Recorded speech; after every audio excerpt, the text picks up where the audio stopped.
Hi guys, welcome back to another video. Today I'll be playing cricket on the Wii, the Nintendo Wii.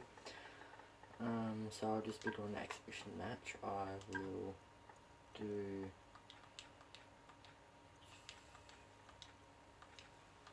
30 overs. I'll go Australia versus England.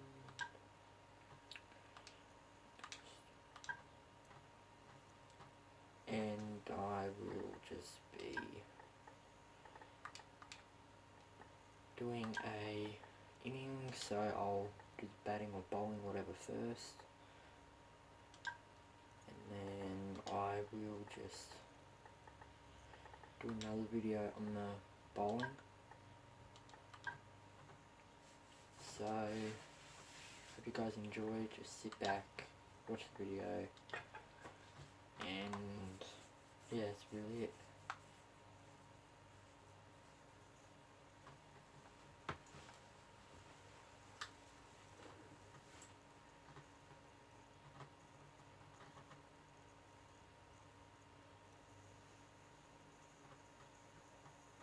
Good morning and welcome cricket fans. Plenty of cricket to look forward to today, and let's hope these two teams are focused and ready to make this a really competitive contest. With a lovely clear sky here today, it should make for a perfect day out for the crowd. Sitting next to me in the commentary box today is Tony Gregg, and Tony was out in the middle a few minutes ago. What's your analysis of the pitch, Tony? Thanks, Jonathan, and good morning, everyone. The pitch will be very fast, with plenty of bounce, so the fast bowlers and wrist spinners should particularly enjoy bowling on it. There's also plenty of runs out there if the batsmen can get themselves accustomed to the pace. I would certainly fancy steaming in on this pitch, as it should be pretty lively. The captains are about to make the crucial toss, so let's get down there and see who wins.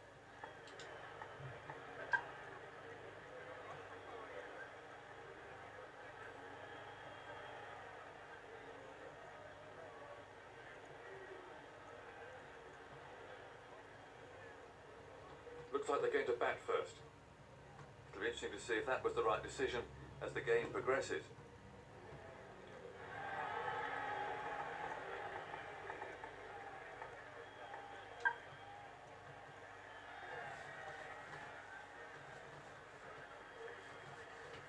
There's a capacity crowd here waiting expectantly for play to begin. It's vital that the top order batsmen spend some time at the crease. The bowlers must bowl a good line and length. The pitch will bring rewards if they can just bowl consistently at the right spot. New ball in hand and the action about to start. Should be a cracker.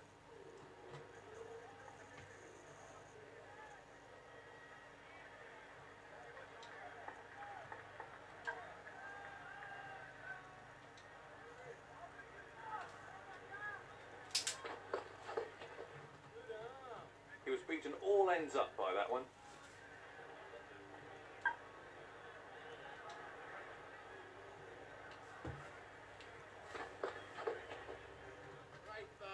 Beautifully bowled, beaten all ends up.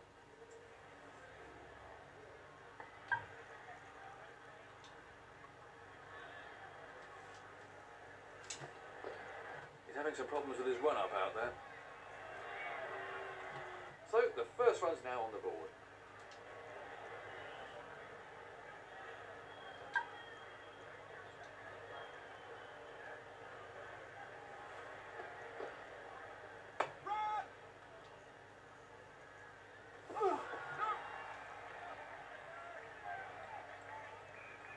One more onto the team total.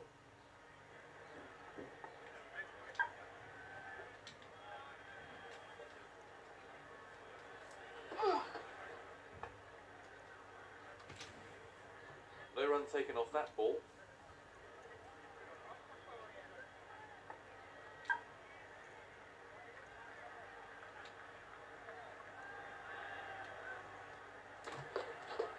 That's so frustrating for the bowler. Another single onto the total.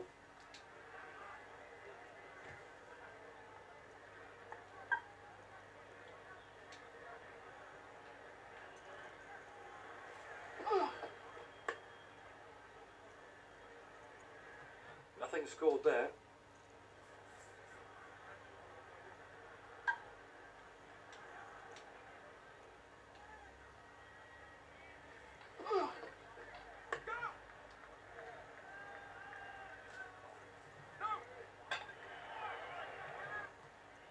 That's 4 from the over then.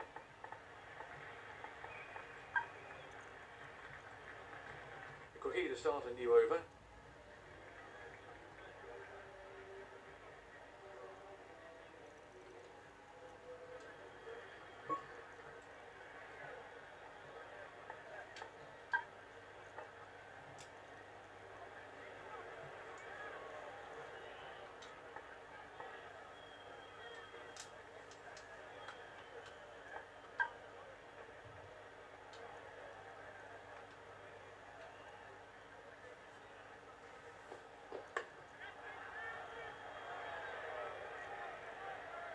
That's another dot ball.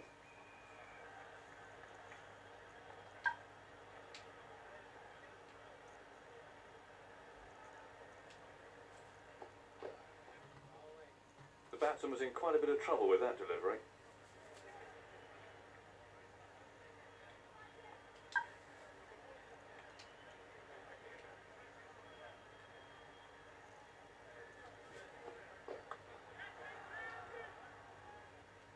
Another dot ball.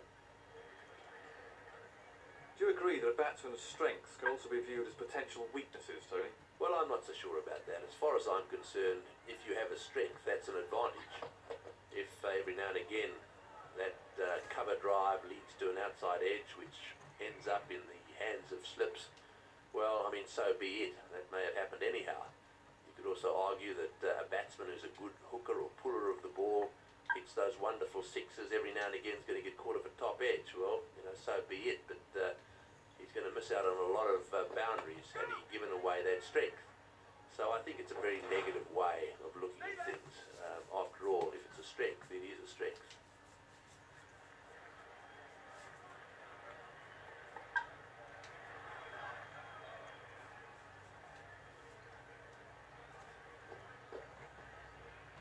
No run taken off that ball.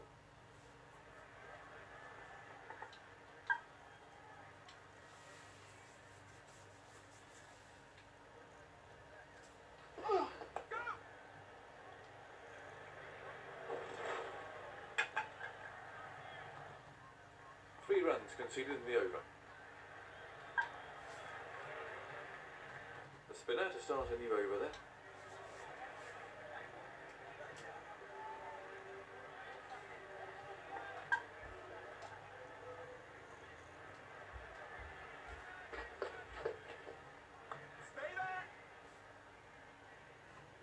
Nothing scored there.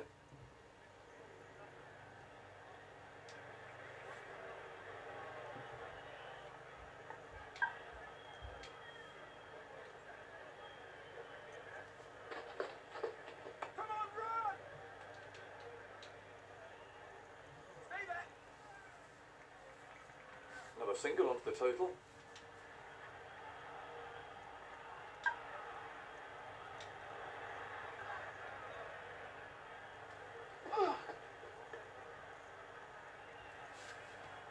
That's another dot ball.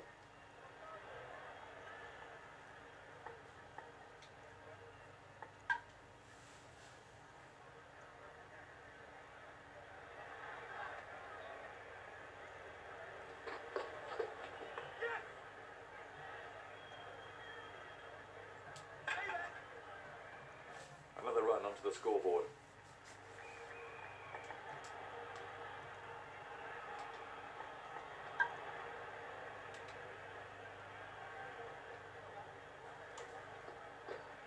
Let's do that! Get it!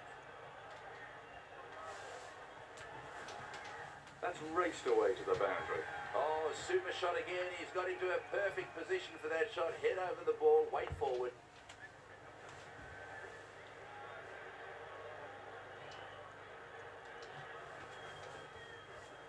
Hooking the ball can be a very risky business, Tony. How important is it to be able to play the shot well? Playing the hook shot is an interesting one. It could be described as risky, but it can also be described as one of the most pleasing shots of all if executed well. There's nothing nicer than to hook a fast bowler for four, especially if you manage to get the shot right. But I think that you should try to play the hook and pull shot, because if you perfect it, there are plenty of runs to be made in that area. In fact, I'd go further. There's no point in eliminating any shot. You've got to try them all, and then depending on your personal view of how you're going, you've then got to make a stance in respect of how you're going to select your shots. And if you don't feel confident with the hook, well then don't play it. There's two there! That was 4 the moment it left the bat. Great shot, superb. He's just leant into it and stroked it for 4.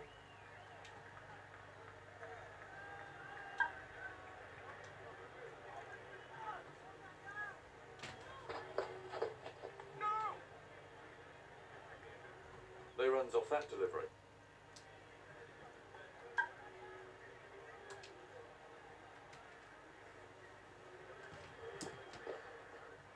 There's two there!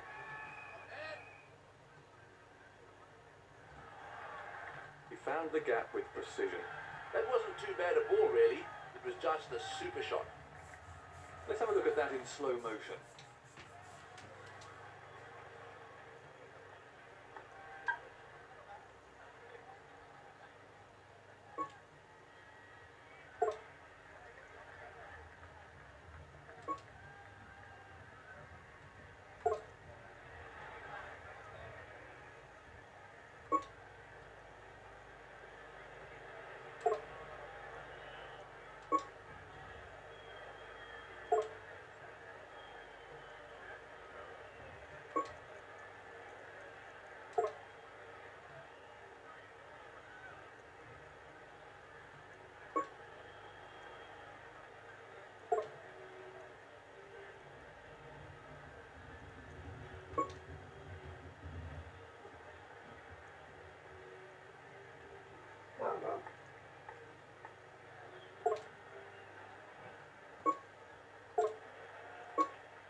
Great catch. Lovely catch. He's got a great pair of hands. Let's have a look at that from another angle.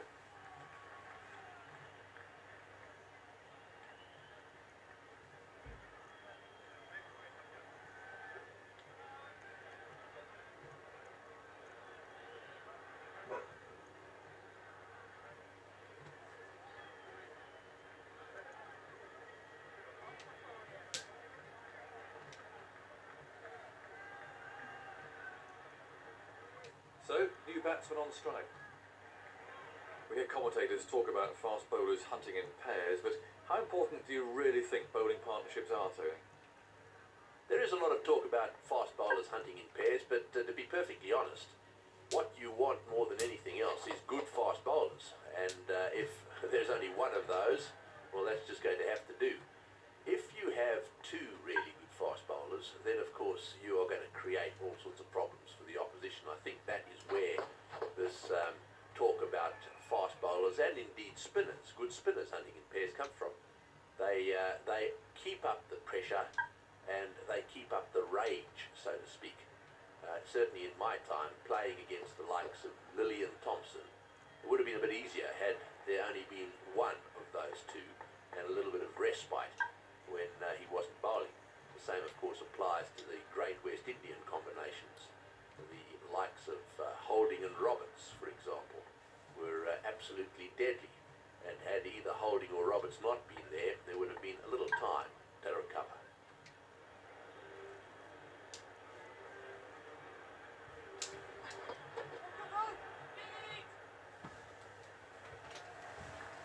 That's raced away to the boundary. Oh, that's a wonderful shot. He looks in great shape out there.